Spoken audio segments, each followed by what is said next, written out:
Well, it's a real pleasure to have Katherine Peters with Comforts of Home Care participate in this edition of the podcast. And over the last little while, we've tried to have speakers on that have helped us focus on the whole issue of transitions and change. And what we try to do is source information to help people be resilient through those periods of change. Now, sometimes changes take place because they're intentional. We are planning for them. We have goals. We have things we want to do. And that's one kind of change. But other changes come into our life that are unanticipated, that surprise us, sometimes blindside us. And the work that Katherine does is almost a combination of both those kinds of changes. She works with supporting seniors to maintain their long-term independence in their own homes. And we all know we're going to get older, but sometimes that change confronts both individuals and families very quickly and sometimes by surprise. And so I know that she's very passionate about the work that she does, and we're excited to have her on the call today. So again, thanks, Katherine, so much for taking time to join us today. It's my pleasure to join you, Sean. So I guess the first question I have for you is if you can just share a little bit about your organization's mission, which I kind of alluded to a little bit, but I know you can expand on it much better than I can, and sort of what services do you provide? Well, Sean, our mission is to help seniors remain in their homes for as long as possible, and we do that by providing especially caring companions to do the things for the seniors that they can't do for themselves anymore. The things that they might do would be homemaking, housekeeping. We do provide transportation for errands and doctor's appointments, shopping, and they also provide personal care and meal planning and preparation. So by providing these services for our seniors, we help the senior actually remain independent. It's a little bit ironic that the senior can, by accepting help, they can then remain independent. And at the same time, that gives families peace of mind. Wow. Now, just as an aside, it seems like almost every day in the news there's reports on, the graying of the population globally and the aging of the population here in Canada and the issues that both pension plans and the healthcare systems will have to deal with. Have you seen a significant rise in the work that you've been doing in families that have been referred to you over the last few years? Well, in the last few years, I started my business about 7 years ago. Okay. And so it was a little bit of a tough go at first, especially with, learning where to get the word out that people would refer to us, because although there's a great pressure on the system, it doesn't mean that the government system is now going to refer to a private company. Right? Yeah, exactly. Yeah. So, of course, there's been an increased demand, and as the word has gotten out there, we've just gotten busier and busier. There's no doubt about it that the population is aging, and as time moves forward, of course, there's just going to be more and more of a demand for these kind of services. Yeah, it was interesting. I wasn't sure. I think it was last year that the oldest of the baby boomers, I may not be exactly right on this, turned 65. So you've got this baby boomer demographic that's just huge in North America, and so there's obviously going to be a huge need for your kind of services. Now, most business owners, that's a very general comment, but I think it's very true. There's usually something that's inspired them, that drives a passion behind their business and why they initiated it in the first place. What inspired you to start the business, to get it going? Because, like you said, it's a hard go initially to start a new business, to get the word out, to get it going. So, what was the background for you that got you on this track? You know what, Sean? I've always had a passion to make a difference in other people's lives, and that's what motivated me to take my social work degree. Now, before that, I worked for 19 years as a hairdresser out of my home. Oh, really? So, okay. Yeah. I love running my own business. I love business, but I also love helping people. So when I came across this idea for starting a private home care company, it seemed to marry the two passions that I had very well. And so what happened was I got a job at a major Winnipeg hospital. Okay. And I worked there for about a year and a half. And what I saw was a lot of gaps in the system, and my job as a social worker was to help people get discharged in a safe way. Okay. And sometimes there was gaps and they weren't able to necessarily go home even though they were medically stable because they didn't have the supports at home. They weren't able to go home. Now there is government home care and that can take a while to set up. Sometimes people would just remain in the hospital longer just because the services aren't there for them to go home to. Mm-hmm. I mean, the beauty of this business is we're able to put that help in place very quickly. But I want to tell you what I did at the hospital was one of my jobs was to bring our patients the papers for going to a personal care home. Okay. And this is the part that was really emotionally difficult for me because what I saw was, either the patient would fight me on it and get very angry, or else they would sign the papers with this sad, quiet, resign. And it was that point where I could tell for them this was the beginning of the end. And that was most difficult for me. It was a sad thing. And so when I came across the idea of starting Comforts of Home Care, I was really excited, and I thought, this is going to be something that is going to create solutions for people. No, exactly. It's so relevant. I mean, although it's a different set of circumstances, it's interesting in the news locally, and I know that the folks in the hospitals do their very best. I mean, they're stressed in terms of resources and very, very busy, but we've had examples of people being discharged, and it just seemed like there really wasn't a system in place to make sure that they were shepherded from the hospital to home to make sure they're in the home and that their needs were looked after. And some bad situations were caused as a result of that. Now those are extreme examples, but it just demonstrates, underscores the importance of that process to support people post those experiences in the hospital. Absolutely. Yeah, it's one of those, you think about those discussions you had with those folks in that moment when probably there wasn't a lot of pre-discussion about what happens with them or the kids talking about what happens with mom and dad. And in that moment, when they haven't really had a chance to think about it, they're being asked to make some decisions that are just huge decisions at that moment. So I can see how it would be very emotionally charged. Mm-hmm. Mm-hmm. When you look at your business or look at specifically the work that you do, what are the biggest challenges that you think are facing seniors when it comes to long-term care or staying in their home? Are there kind of immediate things that come to mind for you as you've worked with seniors in this transition or trying to help them stay in their homes for longer periods of time? Well, I think the biggest challenge is, like we had talked about earlier, is that the population is aging, and so there's just an increased burden on the system in caring for the elderly. Mm-hmm. And so what's happening is, even though the government says that they're not cutting back home care services, there's definitely a paring of what's available, and the generosity has stopped. There's no more vacuuming per se, or things that 8 years ago the government was doing. They're just not doing it anymore, and it's because of the pressure and the aging population, and we all know that the wait lists for beds in personal care homes are getting longer. Mm-hmm. It can take up to a year to get into a personal care home of your choosing, and so most seniors that I've met just want to stay in their homes and they don't want to move. And there's a reluctance to receive help, but they know that they need help. And the government services really can only go so far. But the thing about our services is we can literally fill in the gaps for services that the government is unable to provide. And that way we can keep them in their homes much longer, and even right to the end if that's what they want. They really literally won't have to move to a personal care home. Wasn't that something?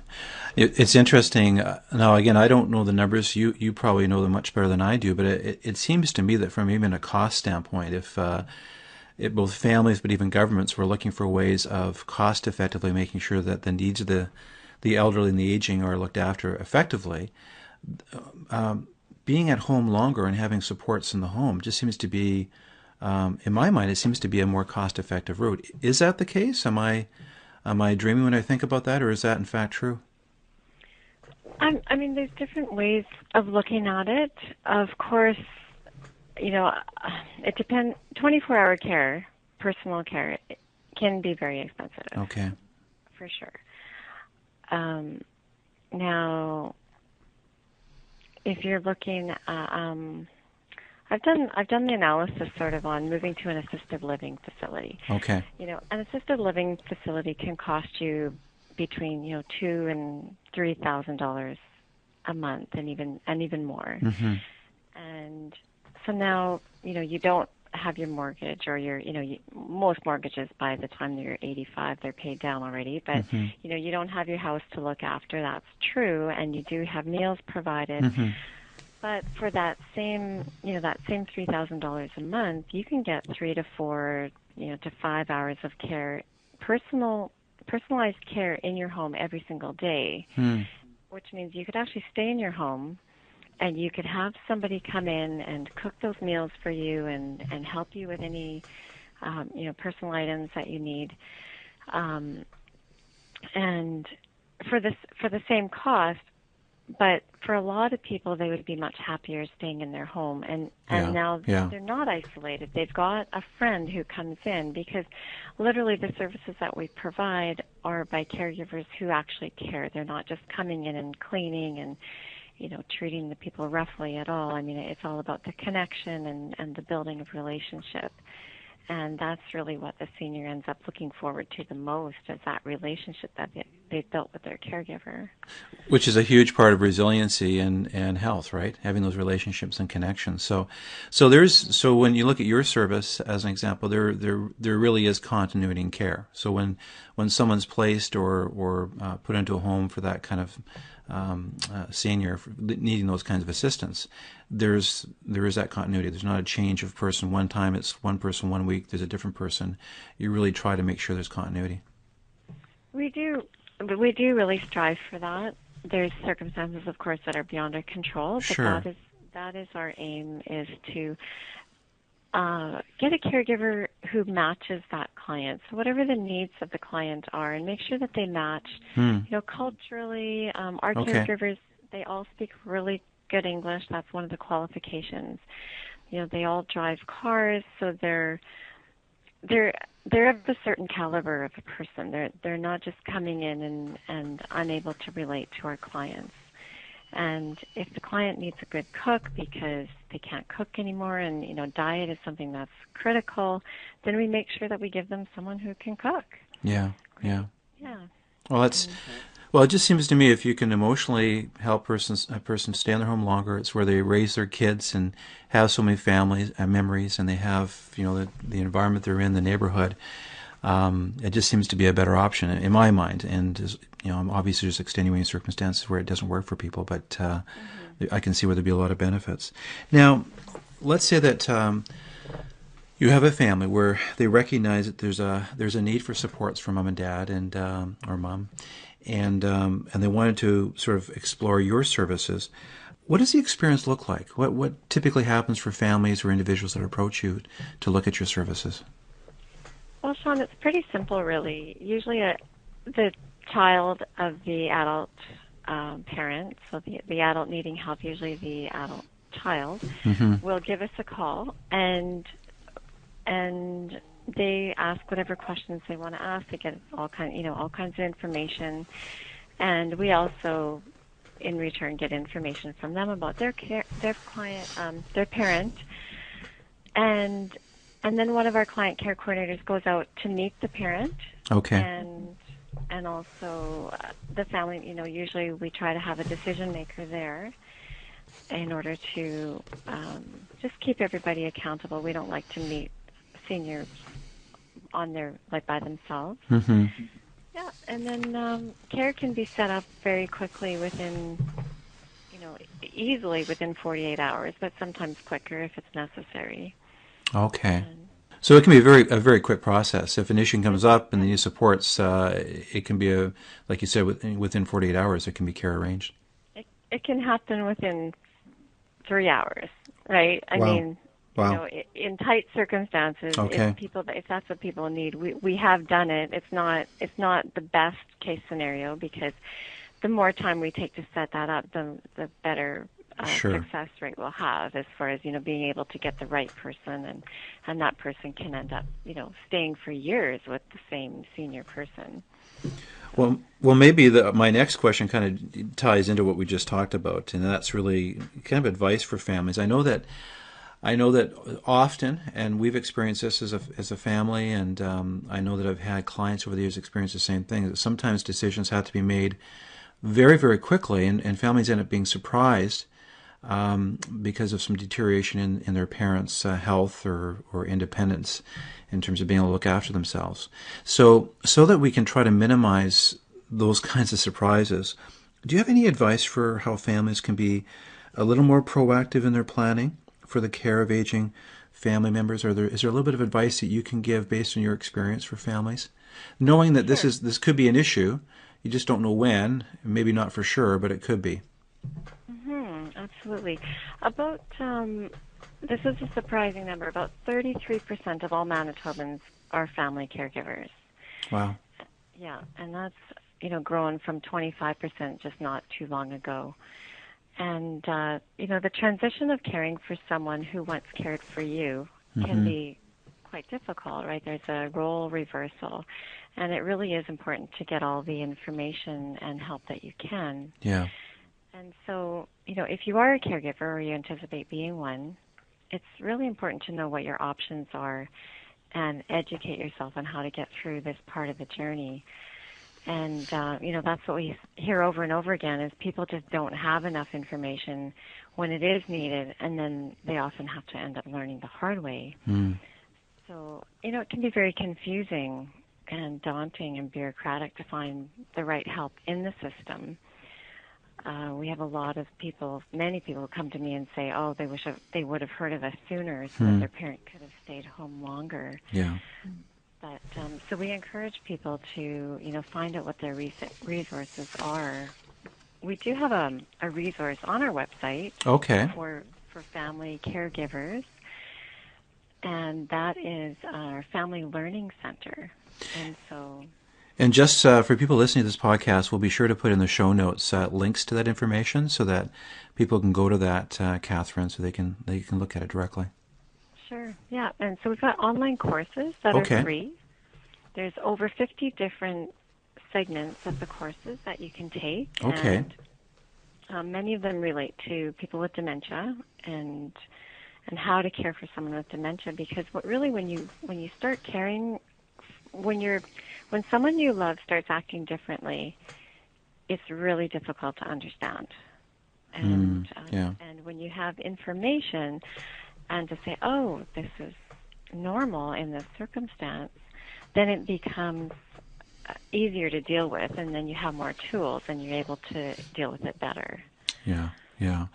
We had run an event. This is going back at least a year ago. We had a person from the Alzheimer's Society of Manitoba talk, and it was very enlightening. I mean, there's all kinds of things that go on behind the scenes that people get surprised at. And one of the things that she talked about, and I alluded to it before, was is that mom and dad are just very, very concerned about losing their independence. And sometimes what happens is that they do a very good job of masking for one another the issues that they're struggling with. And they do such a good job that it's not until the wheels start falling off the bus that family members understand there's an issue. They've just really tried to mask it and hide it until they get to the point where they can't hide it anymore. And she alluded to the fact that, if at all possible, the whole notion of family discussions and strategies and ways of just, everyone knows that there's maybe an elephant in the room, but nobody wants to talk about the difficult subjects. But there are people that can really facilitate those conversations and help families kind of confront some issues. So I thought it was very interesting, and those outreach opportunities just are very informative. Now I'm going to ask you another question. I'm not sure whether you want to tackle this one or not, but I did want to get your perspective, or maybe you want to take a pass on it. But again, you've got a depth and breadth of experience in this area. Are there any, if you had a wand and you get any wish you wanted in terms of tax policy or government initiatives, what would you like to see take place to support the senior population and the needs that are taking place out there? Well, first of all, I need to say that Manitoba does have the most generous home care program across Canada. Okay. They offer, I believe it's up to 56 hours a week of care, which compared to Ontario at 14 is it's a huge difference. Very generous. Yeah. Yeah. And I mean, like government systems sometimes, I mean, it could be run differently, which would be more effective. It could be more effective, right? Mm-hmm. But, the problem is that they're limited by regulations. And comforts of home care, we're not limited by regulations. And all of our client services are client-driven. Mm-hmm. So that means that what the client wants, the client gets. And that's so different from the government system. Now, in answer to your question, what I have come across is just a great big divide between for-profit and not-for-profit services. Okay. And honestly, I think the population would be better off if the government would create an initiative or an environment where these two different type of agencies could actually work together, where, okay.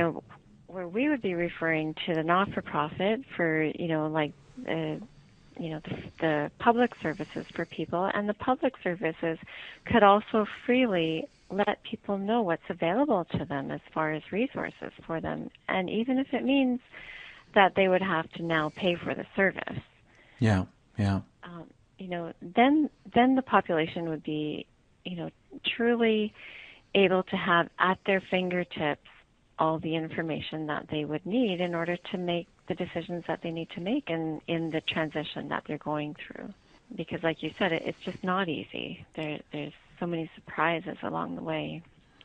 Yeah, so just good information. It's kind of funny, completely different area, but my kids play hockey, and every year there's this raffling out and trying to get ice time for practices and things. And early in the year, everyone's scrambling to get ice time, and through the year, sometimes the ice time that gets booked isn't needed.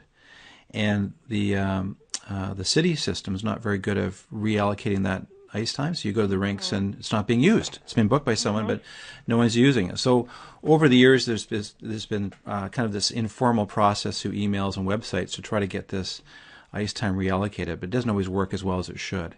And that's an example. Having good information available, getting the system to talk, different aspects of the system to talk to one another, with everyone having the same outcome, right? To make sure these people are looked after. And I think anytime you can do that and marshal resources more effectively, it's just a great win for everyone. There's different programs and services, profit, nonprofit. What sets your company apart? So if you look at what you do and what you think is unique about what your company does, what would that be? Well, I believe out of the companies that do what we do, I mean, I'm not going to compare myself to the government agencies just because they're so limited by the regulations. They have a list. They can only check off the things that they're going to do that day and walk away.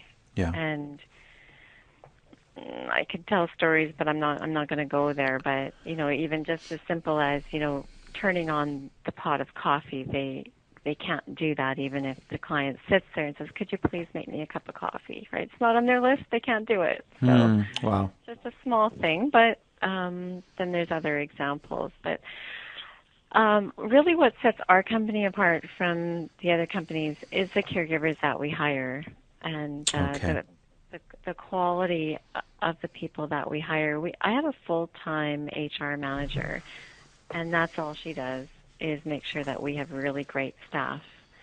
and then taking care of that staff. And our screening process is very stringent. They have to get their criminal record check, of course, and their child abuse registry. The vulnerable persons check,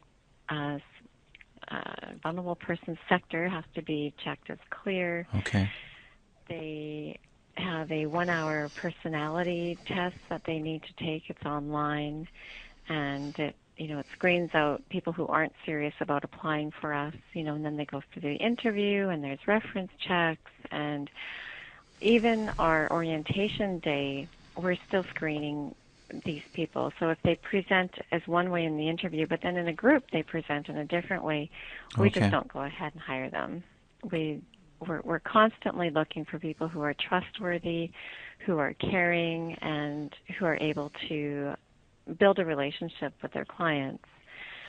So as I had said before, they all speak very good English, and they can relate to our clients' culture. They're not, they're not someone who can barely speak English and really doesn't have a clue about Canadian culture, right? Yeah, it's critical. And it's, you're not manufacturing widgets, you're not a technology firm. It's all about the relationships. And so in doing that well is just a critical component. And they all drive, and they all have their own vehicle. And they're also, in order to go through our screening process, they also have to be computer literate. So again, not just having those skills does set them apart from people who don't have those skills. Oh, okay. Well, this has been very, very helpful. And I guess I wanted to end our conversation by asking you to maybe provide us with some tips or ideas. So here's a question. What would you say the top 3 ideas or strategies could be for people who want to stay independent in their homes for as long as possible? Do you have any key strategies that come to mind for you?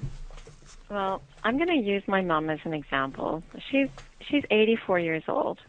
She's still living in her own condo, and she walks to church, and she is very active, and she really takes pride in eating well. And so, I'm going to say the top 2 things would be, eat well and stay active, because you're the only one who's going to be in charge of your own health at the end of the day. Yeah.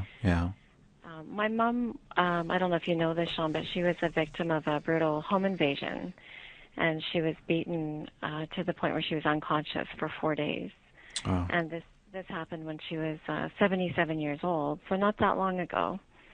And I would say she has recovered absolutely remarkably, and it's because she takes care of herself. She was, the only thing that she's lost permanently is quite a bit of her hearing, which she can wear hearing aids, but when you're, it was pretty brutal that they struck her about the head quite a bit. So she lost her sense of smell as well, which you can't get back. But no. Everything else, she's cooking, and she plays accordion for groups. And oh wow, we need to have your mom on as a guest of this podcast. I was a little bit familiar with it because when we had first talked, you had forwarded some information, and when I had read that, it makes your heart stop. I can't imagine what she and really you and your family had gone through. So that just speaks volumes about your mom's resiliency, or just her spirit, that she was able to get through that and recover wonderfully, it sounds like. So it's quite a story. So what we as a family did at that time, because she was living in her own home, we were looking for a place where not only she could be safe, but also where she could maintain her independence longer. So at that time, she was young enough so that she was still able to move and settle in her new place. We didn't wait until, this was a crisis enough, absolutely, and it did get the ball rolling, but then she was able to recover, and when she was recovered sufficiently, then we moved her to a condo, which, she holds against us forever because, my kids made me move. Yeah. But, she was young enough, and now she's been able to build relationships in the condo with people who were there, people her own age. Yeah. And also, she's 5 minutes away from the church that she goes to by walking. She walks there. And so she's really well connected, and she's in a lower maintenance place than her home. So if she ever needed more help than she's getting right now, because she does accept a caregiver to come in and do some cleaning just once a month, so that she can spend more time cooking and sewing, because that's what she really loves to do. Mm-hmm. But if she needed more help, we would just put more help in the home where she is, and she would never have to move. She can always stay there for the rest of her life. So. Exactly. And you can just customize it over time to her needs as they change. Exactly. Wow. Yeah. Well, this has been a wonderful conversation. I just want to say thank you for taking the time to join us. There's some great information. It's a huge need. I mean, you think of some of the major trends that as a society we have to face, get our heads wrapped around, and obviously look for services to assist us. It's in the care for seniors, and the notion of trying to let them stay in their homes to live independently for as long as possible just seems to be a win for not just the seniors, but for everyone, governments and families. So thanks again so much for joining us today. Yes, and thanks for listening, Sean. Well, that concludes my conversation with Katherine Peters. It's my hope that you found the information helpful. During our discussion, Katherine mentioned that her organization had put together some free online resources that could be of great assistance to families searching for or looking for ideas in the whole area of elder care. So I'd encourage you to go below the video. You'll see in the show notes section some links to that information that Katherine mentioned. As well, don't hesitate to poke around our website for more helpful resources. And if you have any questions, don't hesitate to contact us at info@takechargeofchange.com.